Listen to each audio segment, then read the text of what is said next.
Dear students, today we learn about summary and conclusion of Hindu tradition.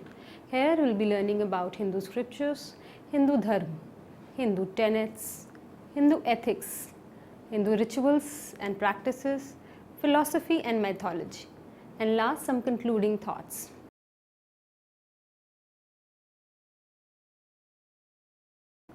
Let's begin with the Hindu scriptures. Another name of Hinduism is Vedic Dharma, meaning the religion of the Vedas. Hindu sacred texts can be classified as the six scriptures: Shrutis, Smritis, Itihas, Puranas, Agamas, Darshanas, and the four secular writing that includes Subhastishatas, Kavyas, Natak Sandhu, and Alankars. The Shrutis are called the Vedas. These are direct intuitional revolutions and are held to be apurusha or entirely superhuman, without any author in particular.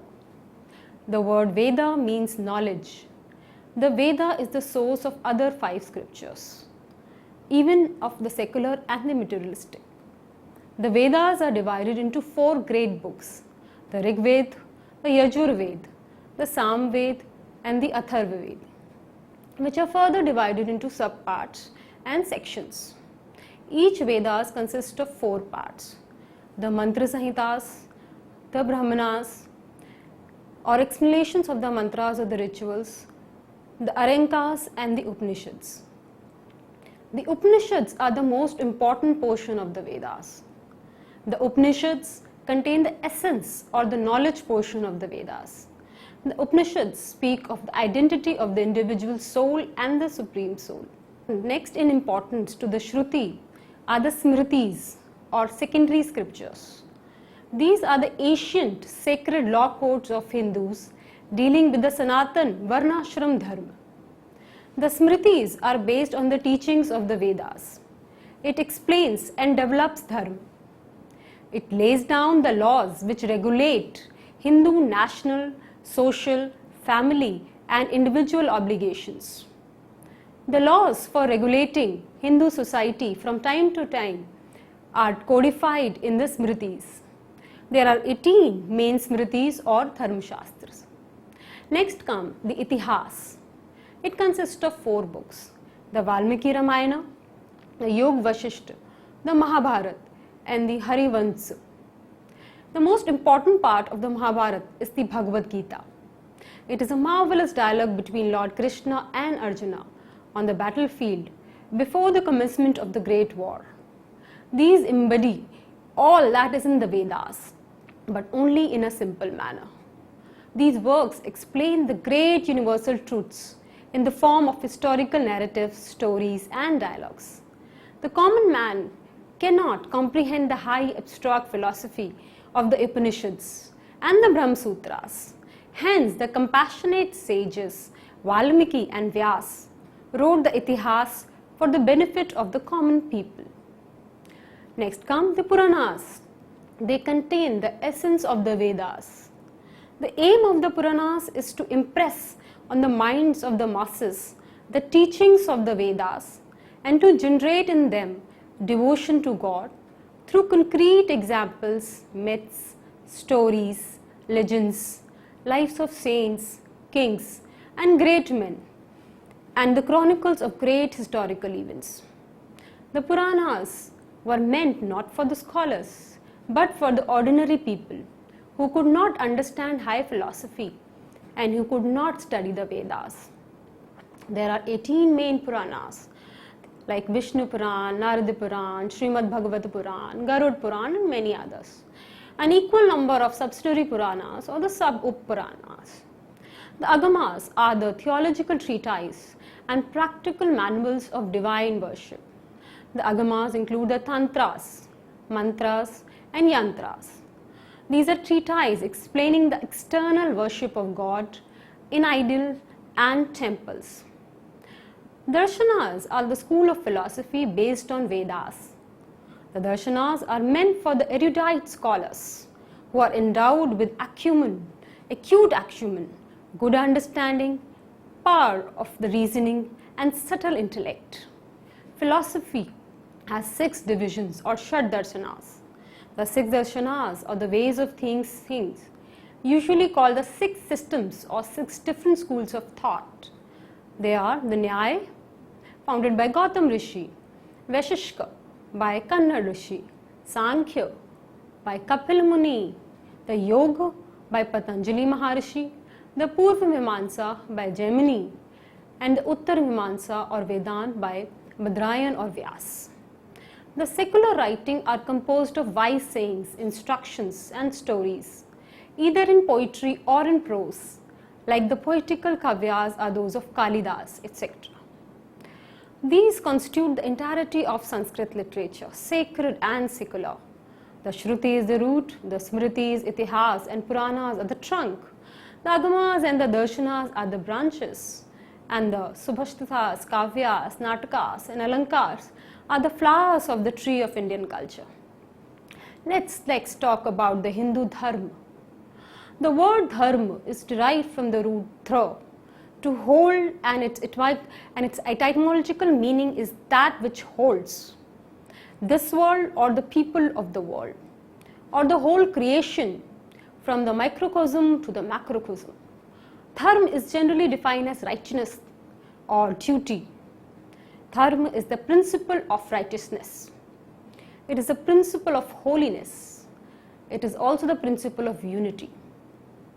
Bhishma says in his instructions to Yudhishthira that whatever creates conflicts is adharma, and whatever puts an end to conflict and brings about unity and harmony is dharma. That which elevates one is dharma. Dharma is that which helps you to have direct communion with the Lord. Self-realization is considered the highest dharma. Of the 4 grand objects of human aspiration, or the Purusharthas, these are the Dharma, Arth, Kam and Moksha. Dharma is given the foremost rank in the scriptures. Dharma alone is the gateway to moksha, to immortality, infinite bliss, supreme peace and highest knowledge. Hinduism prescribes different duties for different people. Dharma depends upon time, circumstances, age, degree of evolution and community to which one belongs. There are conditions under which dharma may change its usual course. Apad dharma is such a deviation from the usual practice. Broadly, dharma can be classified under 2 heads: Samanya or the general, universal dharma, which consists of basically contentment, non-violence, forgiveness, self-restraint, non-stealing, purity, control of senses, discrimination between right and wrong, truthfulness and absence of anger. These come under the general or universal dharma. Then they are called Vishesh or the specific, personal dharma. The rules of the caste and the orders of life are basically specific dharmas.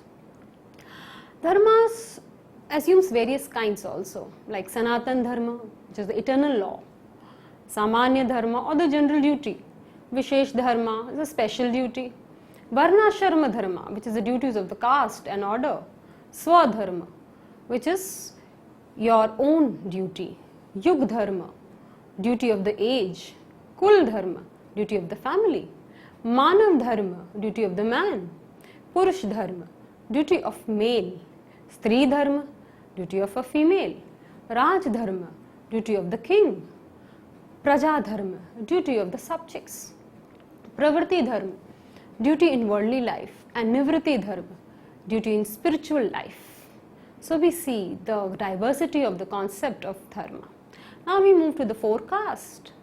The Purush Sukta of the Rig Veda, there is a reference to the divisions of Hindu society into 4 classes. This division is according to the guna and karma. Guna, or the quality, and karma, the kind of works, determine the caste of the man.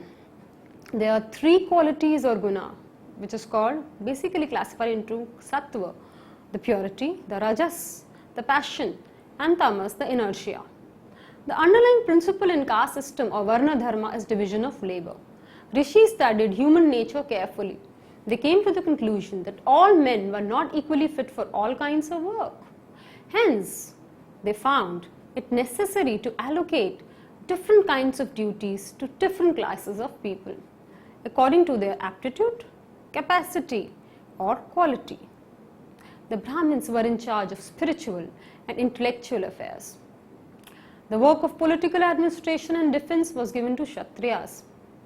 The Vaishyas were entrusted with the duty of supplying food for the nation and administering its economic welfare. The Shudras did menial work. However, it is also said that character determined the caste. So a Brahmin is not a Brahmin if he is not endowed with purity and good character, and if he leads a life of dissipation and immortality. A Shudra is a Brahmin if he leads a virtuous and pious life. The 4 ashramas. There are 4 ashrams or stages in life. Basically, Brahmacharya or the period of studentship, Grahastha or the stage of householder, Vanaprastha or the stage of forest dweller or hermit, and Sannyas or the life of renunciation or asceticism. Each stage has its own duties. These stages help the evolution of man. The 4 ashrams take man to perfection by successive stages. The practice of the 4 ashrams regulates a life from the beginning to the end. The first 2 ashrams pertain to Pravritti Marg or the path of work, and the later 2 stages, the life of Vanaprastha and that of Sannyas, are the stages of withdrawal from the world. They pertain to the Nivritti Marg or the path of renunciation. Now we move to the next heading, which is called the Hindu ethics. The mark of dharma is achar or good conduct. Morality or ethics is the science of conduct. Ethics is right conduct or sadachar. We have human morality, family morality, social morality, national morality, professional morality, and others. Every religion has its ethics. The Sermon on the Mount of Jesus and the 10 Commandments contain ethical teachings for the uplift of man.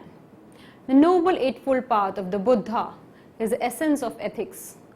The yams, the niyams of Patanjali Maharishi constitute the highest ethics. Manusmriti, Prasarasmriti contain the code of conduct for man. The 3 kinds of austerity of the Gita are nothing but ethics in its intensified form.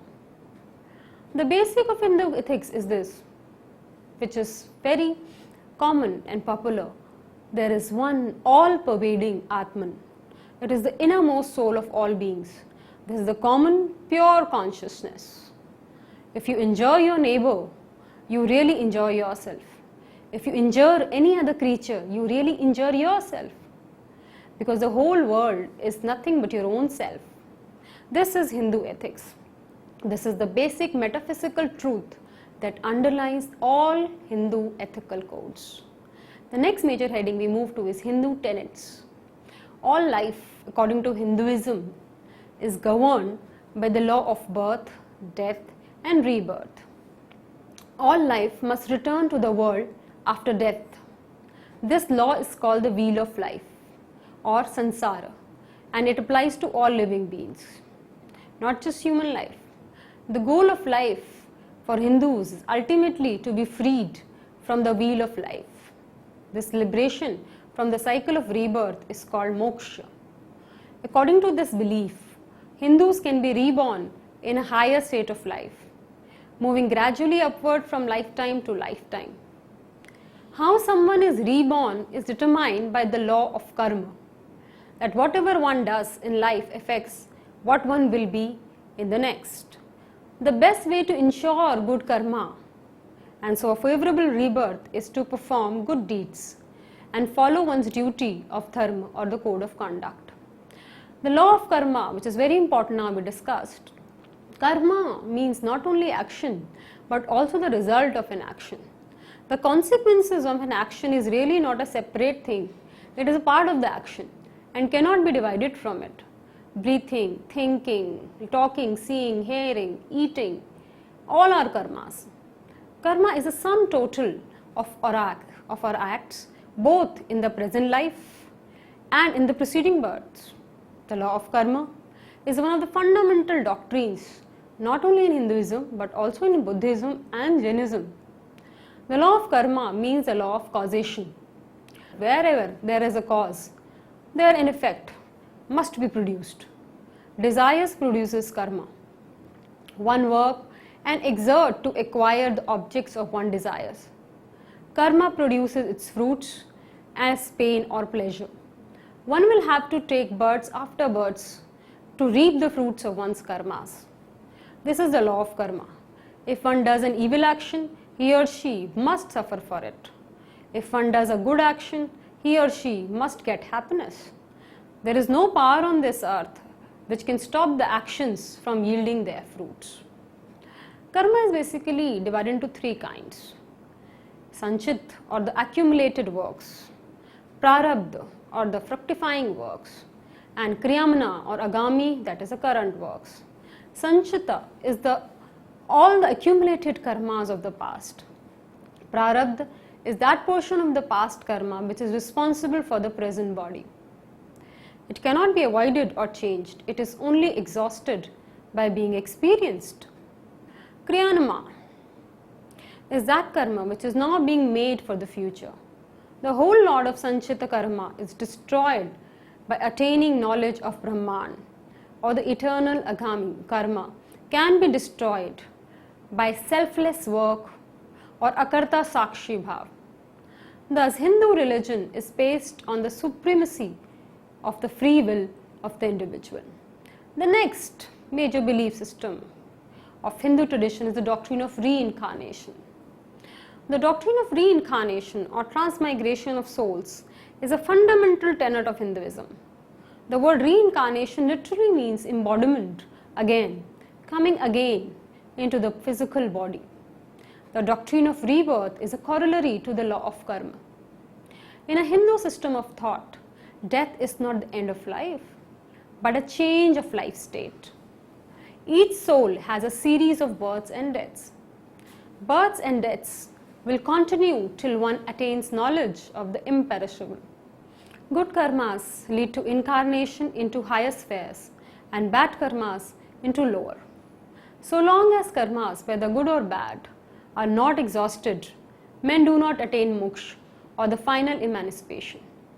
After the death, the soul migrates with the astral body or sukshma sharir. This subtle body carries with it all sorts of sanskaras or impressions and vasanas or tendencies of the individual soul. The subtle body moves towards heaven. When the fruits of good karmas have been exhausted, it gathers for itself a new physical body and reincarnates on this earth plane. Those whose conduct has been good attain good births, and those whose conduct has been evil births and are thrown into sinful wombs or lower births. Desires are the chains that tie one to this wheel of sansar or the bhavya chakra or rounds of birth and death. When these desires cease to exist, an individual attains moksha or emancipation from the cycle of birth and death. This person is known as the Jivan Mukt or liberated stage. Now we'll know more about the Brahman. Hindu believe in an underlying unity of all reality. In the early Vedic period of Hinduism history, this unity was thought to be fire, and fire was the origin of all things. Later on, with the Upanishads, the great shift in Hindu belief was that consciousness or transcendent unity of everything was called Brahman. Brahman is the power that sustains the universe and is the deepest reality. Because humans are conscious beings, Hinduism holds that the self is Brahman. The self that people experience in their consciousness is one with the Brahman, the reality of the universe. For Hindus, by going beyond their bodies, beyond their thoughts and feelings, they discover their true selves. Hindus call this true self Atman. Hindus believe that each Atman is a fragment of the divine Brahman. Everyone, therefore, is part of the divine. Brahman, it is said, it is like an ocean. Maya, avidya or illusion keeps humans away from realizing this consciousness. Next is the major heading of Hindu rituals and practices. There are many Hindu rituals and practices which we follow. The first is the Sandhyopasana. Sandhyopasana literally means worship at the junctions of the time. It is a prayer and worship offered to the Lord at the junction or the sandhi of night and morning, forenoon and afternoon, and the junction of evening and night. The Arghya Pradhana to the sun and the meditation on and recitation of Gayatri form the heart of the worship. Properly understood, the whole Sandhya is an earnest prayer addressed to the Lord to forgive all one's sins committed during one's routine, daily activities, and to bestow illumination and grace. Next in line is the sanskars. The rites that pertain to the stages of life of man are called the sanskars. The sanskars are purificatory rites which sanctified the life of a Hindu. They give a spiritual touch to the important events in the life of the individual, from conception to cremation. They mark the important stages of a man's life. There are 52 sanskars. Among these, 11 are important. Some of them are Garbhadan, Jatkarma, Namkarma, Upnayan, Vivaha, and Anteshti. Next in line is the Yagnas. There are 5 great daily sacrifices that are to be performed by every householder. They are Brahma Yagna, called the Ved Yagna, sacrifice to the Brahman or the Vedas or the sages. Dev Yagna, sacrifice to the celestials. Pitra Yagna, sacrifice to the mains. Bhut Yagna, sacrifice to all the creatures. And Manushya Yagna, sacrifice to men. The performance of these 5 yagnas is conducive to the spiritual evolution or growth of a man. He gradually learns that he is not a separate entity or isolated creature or isolated unit, but is a part of a great whole. These yagnas are carried out through the following activities. Teaching and study of scriptures is Brahma Yagna. Tarpana or offering of water to the ancestors and Shraddh form the Pitra Yagna. Home or oblations to the fire is Dev Yagna. Bali or offering of food to all creatures is Bhut Yagna. And hospitality to guests is Manushya Yagna or Atithi Yagna. Worship is the next ritual. Worship is the expression of devotion, reverence and love to the Lord, of keen yearning to be united with Him, and of spiritual thirsting to hold conscious communion with Him. The devotees praise to the Lord for granting Him intense devotion and removing the veil of ignorance. Singing bhajans, kirtan, fasting, mantra jap, meditation, remembering the Lord are all forms of worship. Worship of the Lord purifies the heart, generates harmonious vibrations, steadies the mind, purifies the emotions, harmonizes the 5 sheaths, and eventually leads to communion, fellowship, or God realization. Worship is the effort on the part of upasak, he who does upasana or worship, to reach the proximity of God or the Supreme Self. Upasana literally means sitting near God. Upasana changes the mental substance, destroys rajas and tamas, and fills the mind with sattva or purity. The next ritual is the puja or the idol worship. Puja is the common term for ritual worship, of which there are numerous synonyms such as archana, vandana, bhajan, etc. Though some of these stress certain aspects of it. The object of worship is the Isht Devata or guiding deity, or the particular form of the deity whom the devotee worships. An object is used in the outer puja such as an image or pratima, or a picture such as shaligram in the case of Vishnu worship, or linga in the case of worship of Shiva. An image or one of the usual emblems is likely to raise in the mind of the worshipper the thought of a devata. The most important part of Hindu tradition is the paths to God realization. The ultimate goal of Hinduism is moksha, or liberation from the eternal cycle of rebirth. But how can Hindus reach this goal? To answer this, Hindus turn to Bhagavad Gita. In it, Shri Krishna described 3 yogas that lead to liberation. The 4 main spiritual paths underlined in Hindu religion for God realization are Karma Yoga, Bhakti Yoga, Raj Yoga and Jnana Yoga. Karma Yoga is the path of action. It is the path of detached service. It is the way that leads to the attainment of God through selfless work.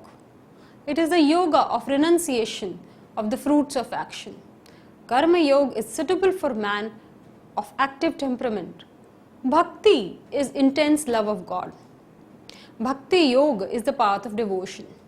Love for love's sake is the motto or formula for Bhakti Yogis. This path is for a man of devotional temperament.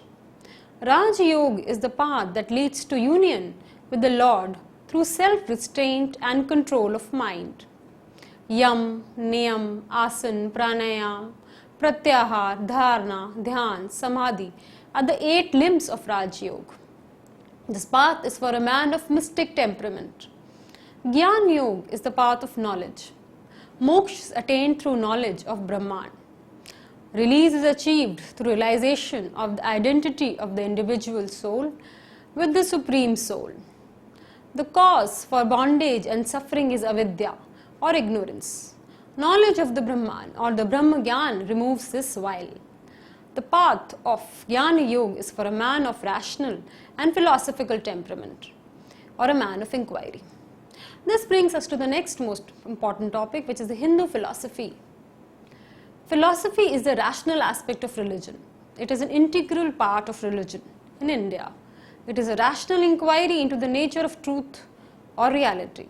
Hindu philosophy deals with transcendental matters, the matter of death, the secret of immortality, the nature of the soul, the creator and the world. A clear understanding of man's relation to God is a matter of momentous importance to the philosophers, prophets, sages, saints, thinkers, acharya and great religious leaders. Various schools of philosophy and different kinds of religious beliefs have come into existence, an account of various explanations given by different philosophers. The 6 systems of Indian philosophy, or the Shad Darshanas, are the 6 orthodox systems of philosophy. The orthodox systems of philosophy believe in the authority of the Vedas.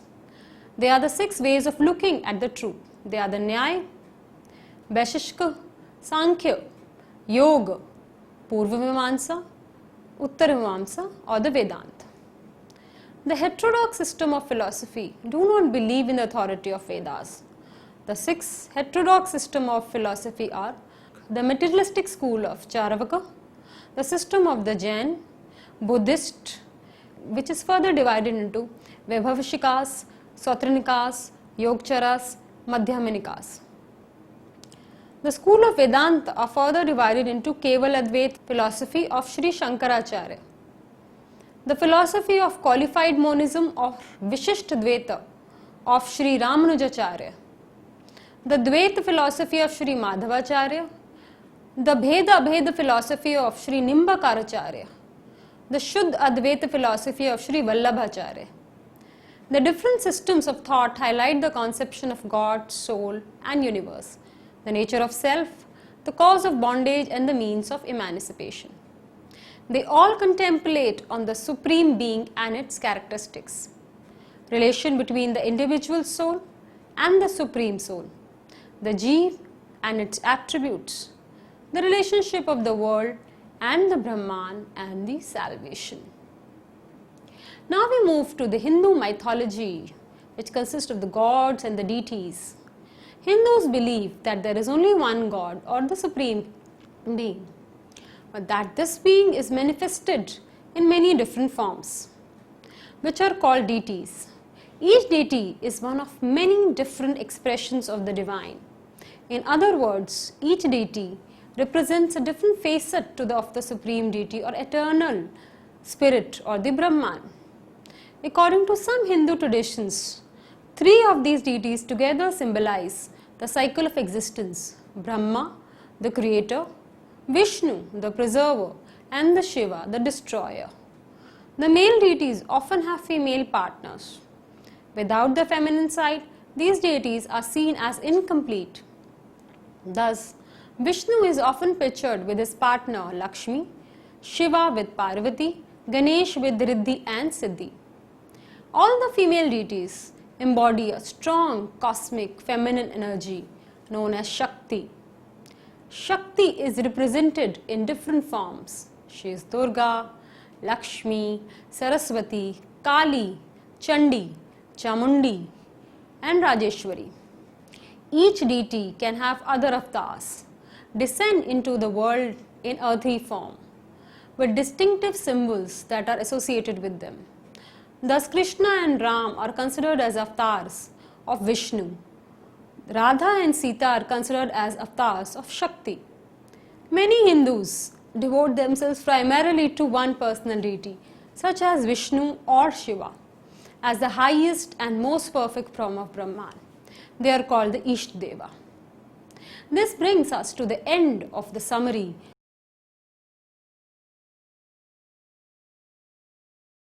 of the Hindu tradition. Let's discuss some of the conclusory thoughts now. The assertion of the essential divinity of man is the heart of Hinduism. This life is essentially a divine worship. The great truth and basic premise of Hinduism is the immortality of the soul and the continuance of life after birth. The ideal of the social ethics of the Bhagavad Gita is Lok Sangraha, the well-being and solidarity of the world.